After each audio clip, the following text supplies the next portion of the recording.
মৃত্যুদণ্ডই শেখ হাসিনার জন্য উপযুক্ত বিচার।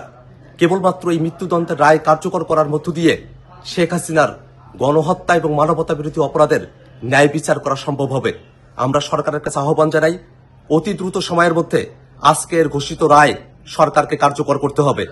এবং ভারত সরকারের কাছে আমরা আহ্বান জানাই যে খুনি শেখ হাসিনা বাংলাদেশের মানুষের উপরে গণহত্যা চালিয়েছে, মানবতা বিরোধী অপরাধ করেছে, তাকে ভারতে আশ্রয় না দিয়ে বাংলাদেশের বিচার ব্যবস্থার কাছে তারা সুপর্দ করবে।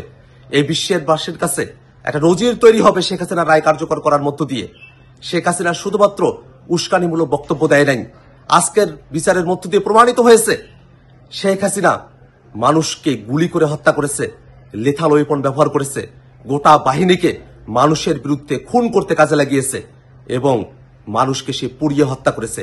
এমন নৃশংস একজন খুনি যার এত এত অপরাধ, সে অপরাধের খুব অল্প কিছু অভিযোগেই আজকে শাস্তির ঘোষণা এসেছে।